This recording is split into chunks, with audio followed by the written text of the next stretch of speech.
in this field for 3 days. They filmed 3 nights partying for about 3 minutes worth of film. Now, if you're like me and you're thinking actors partying for 3 nights, obviously Charlie Sheen on A Quiet Weekend, they wanted to make sure that the actors were well behaved, that they didn't forget their lines, that they didn't forget who they were saying their lines to, and that they were saying them in the right place. So the producers approached a brewery in Christchurch called Harrington's, and they asked them to help out. And Harrington's came up with a beer. Wow, she's really good on this stuff. Harrington's came up with a beer that was looked like beer, tasted like beer, but was only 1% alcohol, and it was called the Sober Ring Thought. Yeah, and the emphasis on the ring in the middle there. So they filmed that scene over 3 nights. Bilbo was standing on a barrel at the foot of the party tree. This is a 100-year-old radiata pine tree, and so Bilbo was there, started his speech, introduced and welcomed all the Hobbit families, and then he started his speech with that great line, I know half of you half as well as I'd like, and I like half of you half as well as you deserve. And of course they're all scratching their head trying to work out which half they're in. And then when they brought the cake out, guys, there's 111 real candles on a fake cake. The cake was made of polystyrene, styrofoam, which is highly flammable material, and it started to melt pretty quickly once they had all the candles lit on it.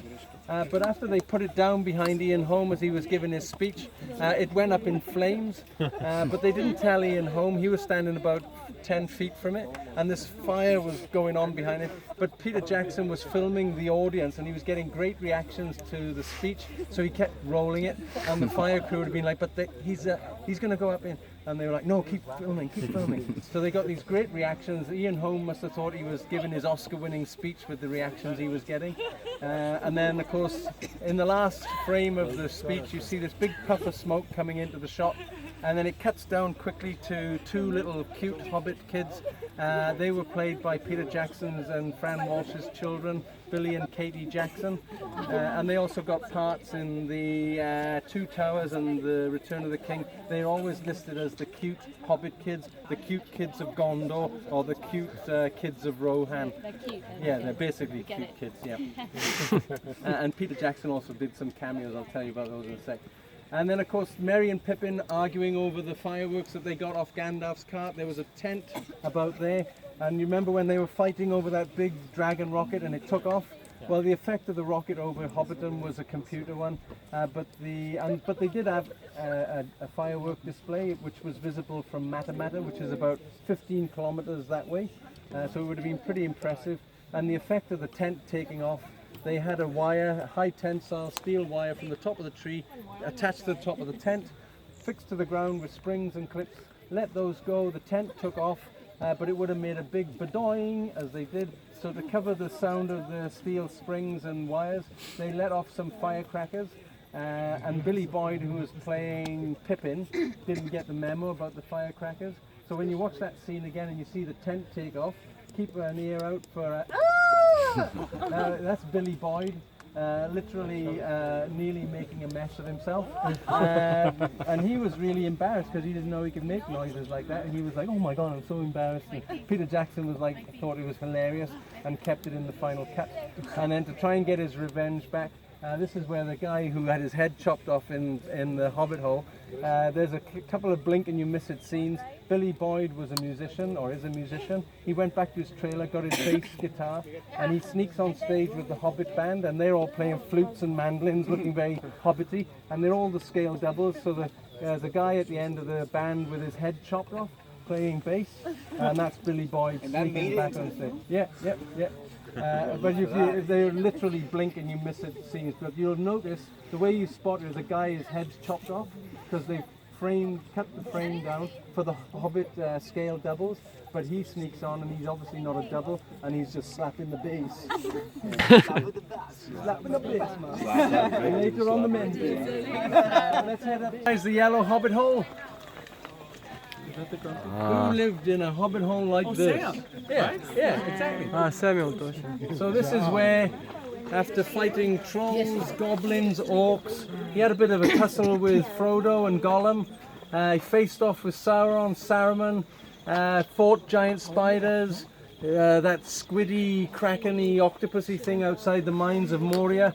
After all that life experience, bless him, Sam eventually got the courage up to ask Rosie Cotton, the barmaid at the Green Dragon, to marry him. And this is where Sam and Rosie settled into married life and had 13 children. Oh.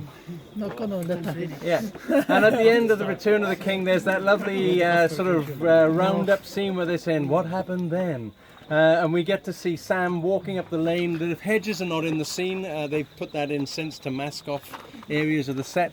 But Sam's walking up the lane. Rosie appears at the door. Rosie was played by an actress called Sarah McLeod. She's from Patararoo, which is about 10 minutes east of here. It's not far away. And she's got a little girl in her arms, a baby girl, and that's her daughter in real life, Maisie McLeod. And then the little girl that runs down the lane to Sam, that was Sean Astin's daughter in real life, Alexandra Astin. So they had all these little family cameos. Does anybody remember Peter Jackson's cameos in the Lord of the Rings movies? So in the Fellowship of the Ring, when the hobbits are going to Bree, where they meet Strider, there's a guy turns to the camera, drunk guy chewing a carrot. That's Peter Jackson. In the Two Towers at the Battle of Helm's Deep, when just before or just after Aragorn has thrown Gimli into the orcs, there's one of the guys on the tower battlements throws a spear down, hits an orc. That guy throwing the spear is Peter Jackson. He reckons he's the one who turns the Battle of Helm's Deep, not Aragorn and Gimli. And then in the Return of the King, when Legolas is going to shoot a warning arrow across the bow of the pirate ship, Gimli flicks the bottom of his bow and he hits a pirate and kills him. The pirate that gets hit by Legolas's arrow is Peter Jackson, and that's probably the one where he's most easily recognizable because he does a little bit of a, "Hey, I've directed these films, it's me," and then he dies. And last little bit of Hobbit trivia, folks. They made 1,800 pairs of Hobbit feet, prosthetic Hobbit feet. They were a nightmare apparently to apply. So each of the Hobbit principal actors had their own applicator to put the glue on and everything. Some of them were allergic to the glue, some of them were allergic to the latex in the feet and everything. Sean Astin's prosthetic Hobbit foot applicator's name was Sean Foot. No. Yeah, it's true. He's there in the credits and everything. It's true, I tell you. Okay guys, we're going to go now the Merry Meander and then we're off to the pub. Yeah.